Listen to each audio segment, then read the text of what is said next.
Moshe reminded me that last year I said an interesting thing about Chav Shvat. So he has to repeat it. Could be everyone else remembers it. I don't know, but I told a story. I had a call from someone that originally is from Montreal, and he studied in the Lubavitch Yeshiva in Montreal. Then later he went off to other groups.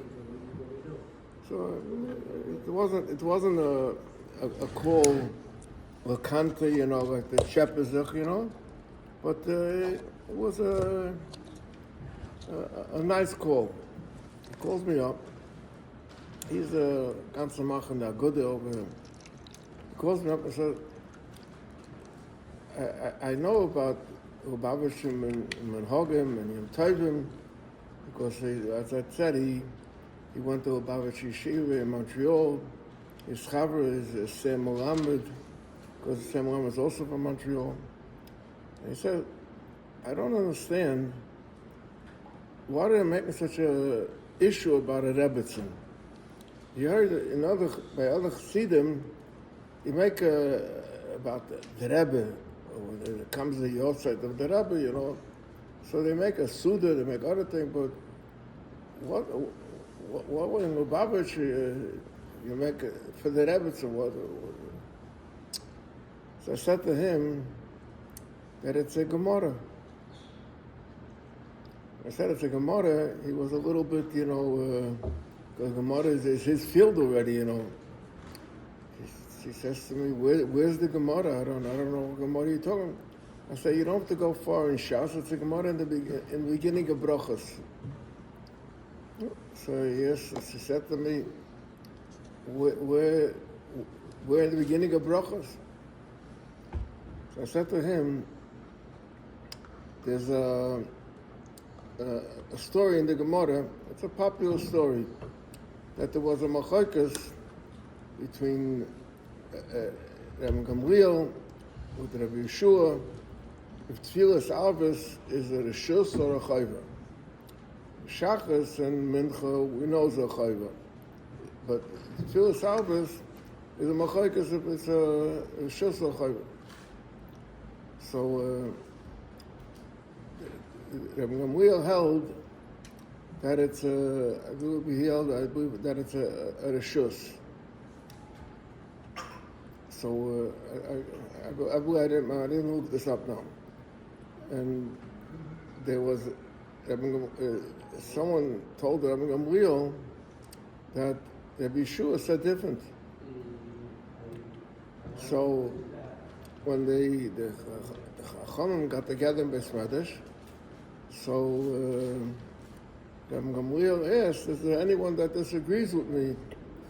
And Rabbi Yeshua said, I can't deny what I said. And Rabbi Gamliel sort of, he didn't act nice to Rabbi Yeshua. He made Rabbi Yeshua stand, and it wasn't nice, And the Gemara said that there was another story. One time there was a question of what day is Yom Kippur. And Rabbi Gamliel paskined one way, and Rabbi Yeshua paskined a different way. And Rabbi Gamliel made Rabbi Yeshua come to him on his Yom Kippur. In other words, he didn't let him hold Yom Kippur. He made him be Mechal Yom Kippur. So the Chachamim were very upset the way Rabbi Gamliel was dealing with Rabbi Yeshua. They felt, listen, you agree, you don't agree, but you don't put him to shame.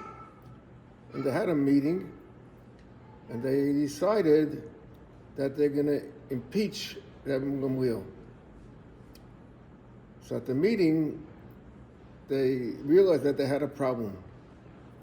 The problem was, if we impeach Rabbi Gamliel, we need a replacement, because Rabbi Gamliel was the Nasi.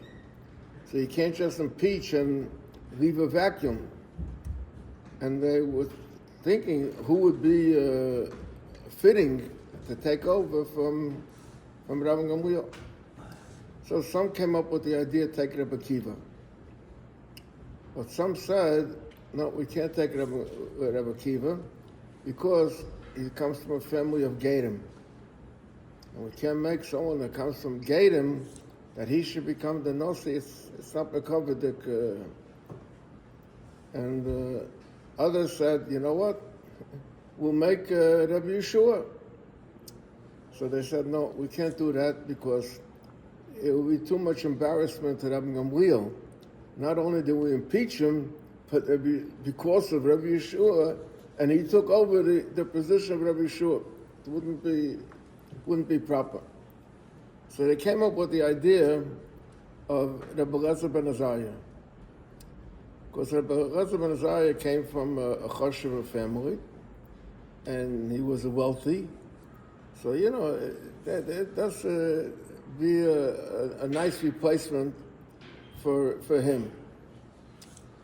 So they came to Rabbi Eliezer ben Azariah, and they told him that they want to make him Nasi. So he answered in the following way. He said, Ezel imlach b'devisu. I will go discuss it with my wife. That's what he answered. And the famous story we have in the Agoda, that Arei Nika ben Shivim Shana, that happened then, at that time. Why did he say Arei Nika ben Shivim Shana? Because she said to him that you're very young. It's possible to make so-and-so very young to be the Nasi. So the Gemara said that a nest happened, and there was 18 streaks, gray streaks of hair in his beard. So so he looked already, didn't look very so young. Now, how old was Rabbi Eliezer ben Azariah? So, in the Rebbe's Agoda, the Rebbe writes that Rabbi Eliezer ben Azariah at that time was 18 years old. And some say that he came from Shmuel Hanavi, and because he says that any keben shivin shana. What do you mean keben shivin shana? Because Shmuel lived 52 years, and he was mashram the years. So keben shivin shana is and they say what kibben means. Ben is 52. So I'm like the Shmuel who lived 52 years. Then the Rebbe in the Agoda brings a Yerushalmi. There's a Yerushalmi that says that he was 16 years. Yeah, it says like the Yerushalmi. Now, let's try to understand something. Usually, when someone gets married, the wife is younger than the man. Got the Chobei Shvat is a little bit not so, because the Rebbetzin was a half a year older than the Rebbe. So it comes to Rabbi Eliezer ben Azariah, he must have been a very great person if they come to, they didn't appoint him just because of his money or because of his yichus. I mean, those were added qualities. He himself had a lot of quality in him that he's fit to be the Nasi. He was very young, so if he was 18, his wife was 17. You want to take a guess. And according to the Yerushalmi that he was 16, so his wife was 15. So what kind of answer is this? They came to ask you to be a Nasi over Yisrael, so you're answering, I'm going to talk to my wife who's either 17 or 15, and she's going to help me decide if I should become a Nasi or not. It's a very strange answer. So there's a hesba in it the following way, that Rabbi Eliezer ben Azariah knew that when they came to offer him to be the Nasi, there's a question of pi halacha if he's allowed to take the position. What's the question if he's allowed to take the position? The question is because when he got married, he didn't tell her that he's aiming to become a Nasi. A Nasi doesn't have time for his family. He's busy with klal work. Now, if he's going to take the position now, so he's going to have to give up time from his wife. It's on his wife's cheshbon.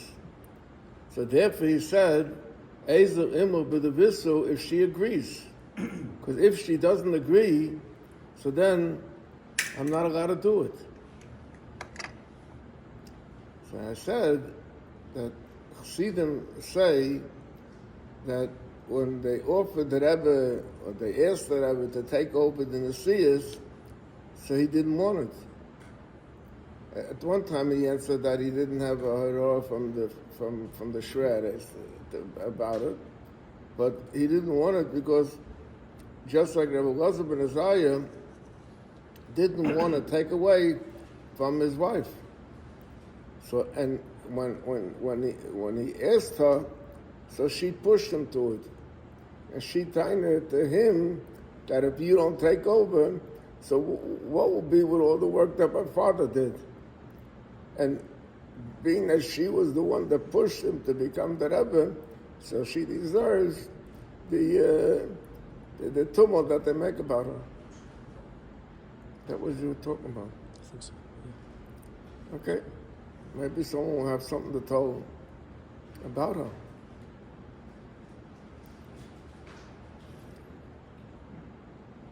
The rest of the people. Huh? She was the whole Mamsha's stories from Hetavis. She was the whole thing behind Hetavis.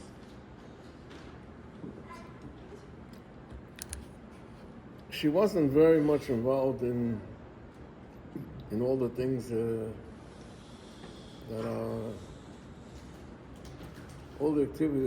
In other places, the Rebbitzins are very much involved. They had the Usha first.